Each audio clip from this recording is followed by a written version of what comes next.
जय हिंद दोस्तों, शिक्षा पारकम पर आपका बहुत बहुत स्वागत और अभिनंदन है।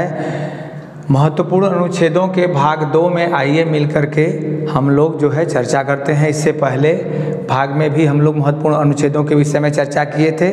आज हम लोग उसके भाग 2 के विषय में मिल करके चर्चा करते हैं। तो हम देखते हैं कि अनुच्छेद 152 ये राज्य की परिभाषा के विषय में उल्लिखित है। अनुच्छेद 152 में क्या है? तो राज्य की परिभाषा है। अनुच्छेद 152 राज्य की परिभाषा। अनुच्छेद 153 प्रत्येक राज्यों का एक राज्यपाल होगा, हर राज्यों का एक राज्यपाल होगा। ये अनुच्छेद 153 राज्यों के लिए एक राज्यपाल होगा, ये अनुच्छेद 153। अनुच्छेद 154 राज्यपाल की शक्ति के विषय में वर्णन है। अनुच्छेद 154 क्या है? राज्यपाल की शक्ति के विषय में वर्णन है। ओके, तो अनुच्छेद 153 राज्यों के लिए राज्यपाल और अनुच्छेद 154 राज्यपाल की शक्ति। अनुच्छेद 153 प्रत्येक राज्य के लिए एक राज्यपाल होंगे और जो है अनुच्छेद 154 राज्यपाल की शक्ति के विषय में। तो अगर आपसे पूछा जाए कि प्रत्येक राज्य के लिए एक राज्यपाल होगा, ये अनुच्छेद 153, और प्रत्येक प्रत्येक राज्यपाल की शक्ति क्या होगी? तो अनुच्छेद 154। प्रत्येक राज्य का एक राज्यपाल 153 और प्रत्येक राज्यपाल की शक्ति और कार्य क्या होंगे? तो अनुच्छेद 154 में इसका वर्णन है। आगे अनुच्छेद 155 राज्यपाल के निर्वाचन से संबंधित है। राज्यपाल कैसे नियुक्त होगा, क्या होगा इसकी नियुक्ति? हम जानते हैं कि राज्यपाल की नियुक्ति कौन करता है? राष्ट्रपति। तो राज्यपाल के निर्वाचन या नियुक्ति से संबंधी प्रावधान अनुच्छेद 155 में है। अगला अनुच्छेद 161 क्या है? राष्ट्रपति के क्षमादान की शक्ति। अनुच्छेद 155 राज्यपाल की नियुक्ति के संबंध में है और अनुच्छेद 161 राज्यपाल के क्षमादान की शक्ति है।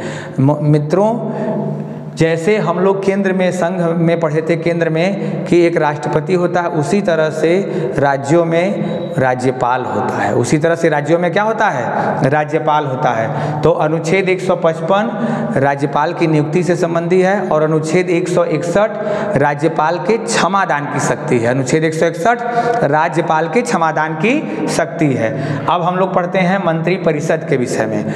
मंत्रिपरिषद में अनुच्छेद 163, तो हर राज्य में एक मंत्रिपरिषद होगी, हर राज्य में एक मंत्रिपरिषद होगी। राज्यपाल की सहायता के लिए एक मंत्रिपरिषद होगी, अनुच्छेद 163।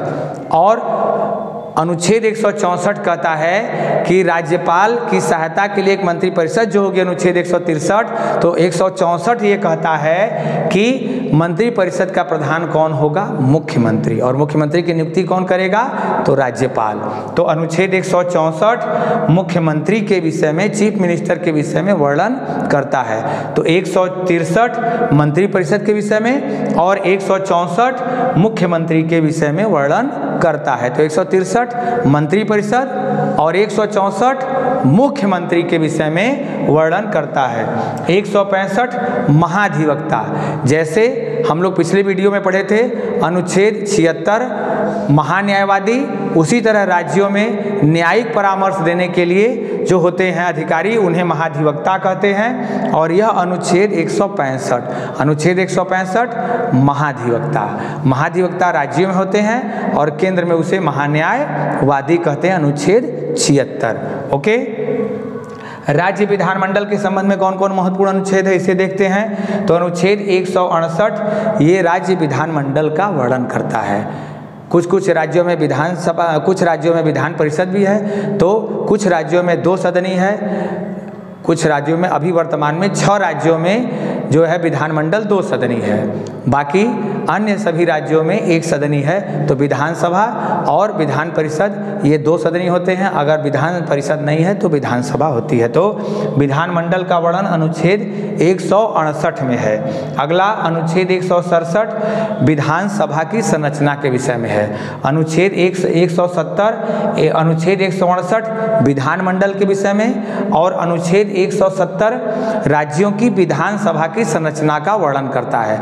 राज्यों की विधानसभा की संरचना का वर्णन अनुच्छेद 170। अगला अनुच्छेद 171 विधान परिषद की संरचना का वर्णन करता है। तो अनुच्छेद 170 विधानसभा की संरचना और अनुच्छेद 171 विधान परिषद की संरचना का वर्णन करता है। अब हम देखते हैं उच्च न्यायालय से संबंधित महत्वपूर्ण अनुच्छेद।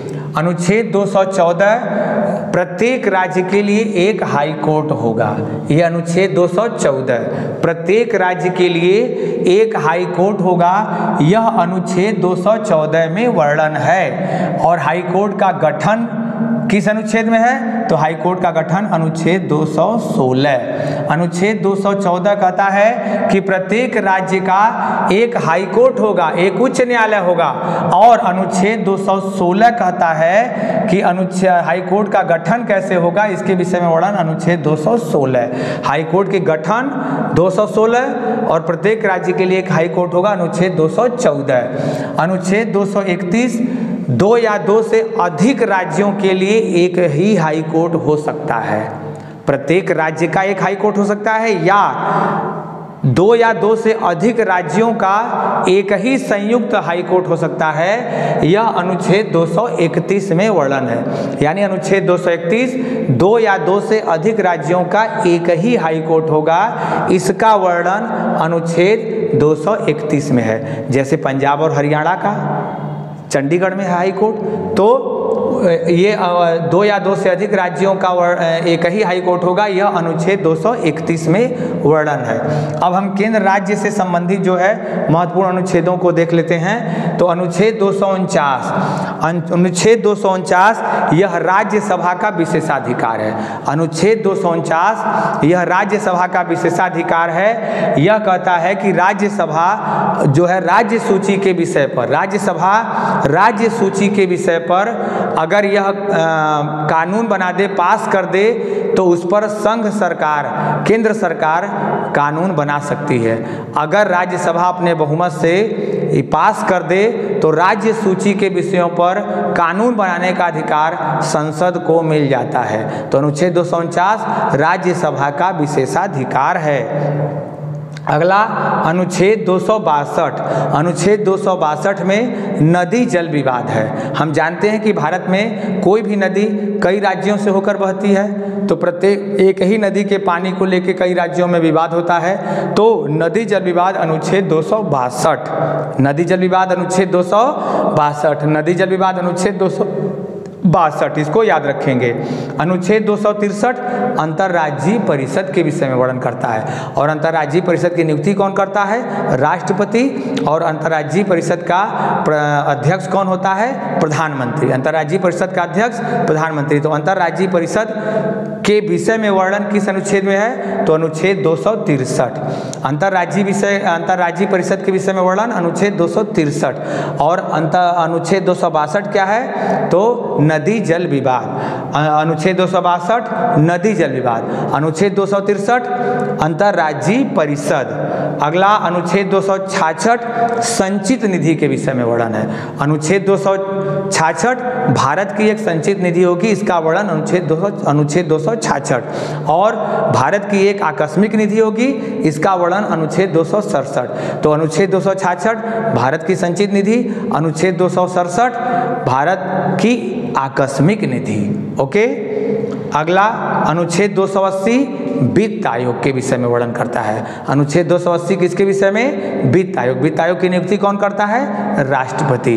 5 साल के लिए वित्त आयोग की नियुक्ति की जाती है। प्रथम वित्त आयोग के अध्यक्ष केसी नियोगी। इस समय 15वां वित्त आयोग चल रहा है। इसके अध्यक्ष कौन है? एनके सिंह। तो वित्त आयोग का वर्णन अनुच्छेद 280 में है। वित्त आयोग का वर्णन किस अनुच्छेद में है? अनुच्छेद 280 में है। अनुच्छेद 312 अखिल भारतीय सेवाओं के विषय में है। अनुच्छेद 312 अखिल भारतीय सेवा के विषय में है। और नई अखिल भारतीय सेवा सृजित करने का अधिकार राज्यसभा को है। राज्यसभा अपने बहुमत से नई अखिल भारतीय सेवा सृजित कर सकती है। अनुच्छेद 312। तो अनुच्छेद 312 नई अखिल भारतीय सेवा सृजित करने का अधिकार किसे है? राज्यसभा को। यह भी उसका विशेषाधिकार है। ओके। और साथ ही वर्तमान में भारत में 3 अखिल भारतीय सेवाएं हैं। IAS, भारतीय प्रशासनिक सेवा, भारतीय पुलिस सेवा और भारतीय वन सेवा। IFS, IAS और IPS। ओके। तो भारतीय प्रशासनिक सेवा, भारतीय पुलिस सेवा और भारतीय वन सेवा, ये 3 अखिल भारतीय सेवाएं हैं। नई अखिल भारतीय सेवा सृजित करने का अधिकार किसे है? तो नई अखिल भारतीय सेवा सृजित करने का अधिकार राज्यसभा को है। अनुच्छेद 312। ओके। अनुच्छेद 315 UPSC यानी संघ लोक सेवा आयोग के विषय में वर्णन करता है। अनुच्छेद 315 संघ लोक सेवा आयोग का के विषय में वर्णन करता है। संघ लोक सेवा आयोग के सदस्यों की नियुक्ति कौन करता है? तो राष्ट्रपति। तो अनुच्छेद 315 संघ लोक सेवा आयोग के सदस्यों संघ लोक सेवा आयोग के विषय में वर्णन करता है। अनुच्छेद 315। ओके। निर्वाचन आयोग से संबंधित अनुच्छेद है 324।